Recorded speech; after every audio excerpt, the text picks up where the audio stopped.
Jets fans, welcome back. Episode 6 of Pace's Playbook. It's been a couple weeks since the NFL released the 2021 schedule. Right afterwards, I went on the Play Like a Jet podcast and generously predicted a 7-10 record for this year's New York Jets. The good news is, regardless of what the record is, I think you'll be watching much better football games. It won't be a multiple touchdown loss every week. You won't be out of it 5 minutes into the first quarter. I think that we're going to watch much better games, much more competitive team, regardless of what the overall record ends up being. Now, I've taken kind of a deeper look at the schedule since then, and I've picked out a couple games that I think will be important benchmarks for the Jets' progress, whether it be improvement, good storylines, or just where they stand on their journey to get back to the playoffs and be a truly competitive football team. I'm going to go in order of the schedule, not in order of games that I think are the most important. So we'll start off nice and early with week 1. The Jets start off their 2021 season with the trip to Charlotte to take on the Carolina Panthers and their old buddy Sam Darnold. Now, I think this is one that no one's really surprised by. I would have preferred to see the Jets play the Panthers a little bit later on in the season, probably week 4 or later, so Wilson and Darnold both had the chance to adjust to their new offense in an NFL game setting, because the two performances are obviously going to be pit against each other. If the Jets win, it's going to be a matter of, is Sam Darnold a bust? Did the Panthers make a huge mistake? And if the Panthers win, it's going to be, did the Jets screw up by getting rid of Sam Darnold? Did they make the wrong pick with Zach Wilson? It's not fair to either player or either team. I really don't like this game to lead off the season, but that being said, I'm excited about what we're going to see in this game. The debut of the new look Jets. Last season in 2020, we saw a Jets team that was totally out of it against the Bills in the first couple of minutes, and it kind of set the poor tone for the season. I don't think this game will be like that. Maybe there'll be a Sam Darnold storyline that follows us around, but I don't think that the Jets are going to be one and done. This game has destroyed them. They're going 0-16. It won't be that way anymore. Also, I'm excited to see Matt Rule get to coach Sam Darnold, as he should have been doing 2 seasons ago when the Jets hired Adam Gase instead. And the reunion of Sam Darnold and Robby Anderson, glad I get to watch that as a Gamecock. Also, the debut of J.C. Horn, which I've been talking about for months leading up to this draft. I think it's going to be a good game. I don't think it's going to be a fair evaluation of where either team stands, but regardless, I'm looking forward to watching it. The Jets are back at home for my second game to watch this season, Week 8 against the Cincinnati Bengals. This might be the game that I'm most excited to see all year, and it's not just because Joe Burrow is one of my 3 favorite quarterbacks in the league. Of course, I'm excited to see Wilson go head-to-head against him, but I'm more excited to see Carl Lawson up against his former team in the Bengals.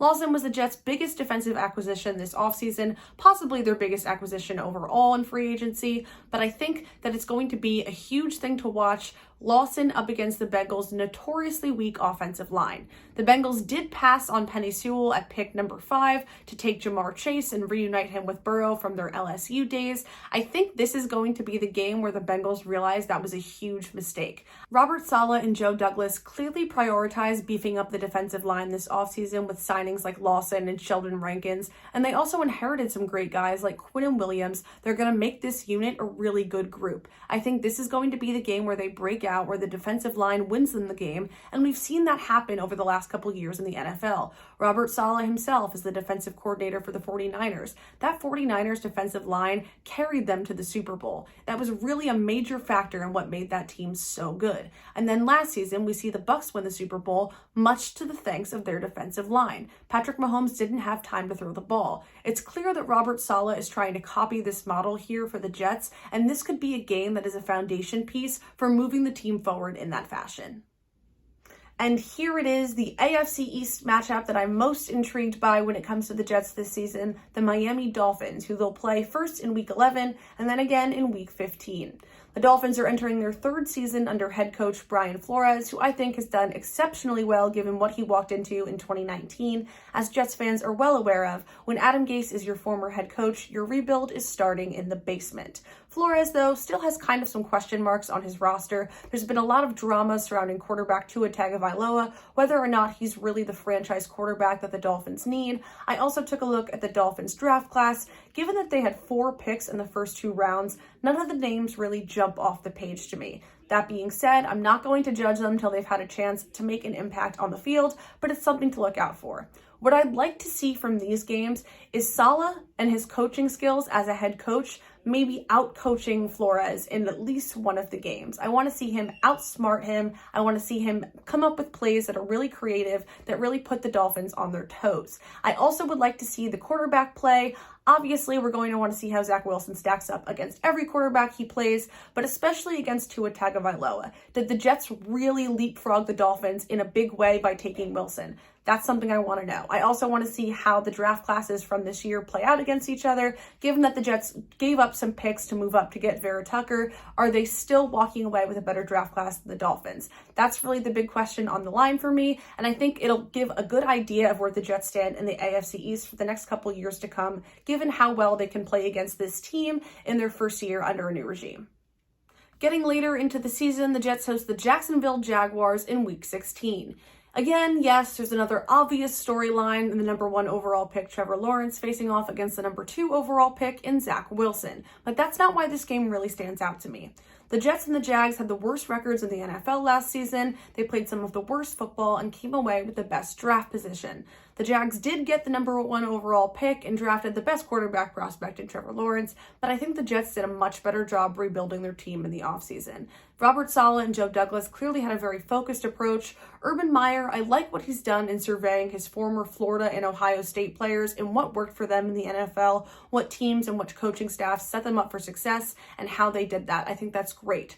But I don't think that Urban Meyer has really focused enough on rebuilding the roster. I think the Jets are light years ahead of them, and their records will reflect that as well as the play that we see on the field in this game. So the Jets are going to look like the much more improved team with a much more clear vision for the future, and I think that's going to be a great sign so late in the season once the team has clicked and gotten to play a lot of games together. And finally, Week 17, the defending Super Bowl champion Tampa Bay Buccaneers, with virtually the same roster that they won the Super Bowl with last year, will head up to New Jersey to take on the Jets. Tom Brady also back on the field at MetLife. I debated including this one at all, simply because at Week 17 of this season, will this game mean so much to the Jets? No, probably not. They'll probably be out of contention for a playoff spot, and the Bucs will probably have already secured theirs. So, contingent upon the Bucs playing their starters in this game, I think this game stands out to me simply because we'll see how the Jets stack up. They'll have played one full season together almost as this new look Jets team, and they'll be playing against the best of the best, a playoff-bound team who might be a favorite to repeat for a Super Bowl.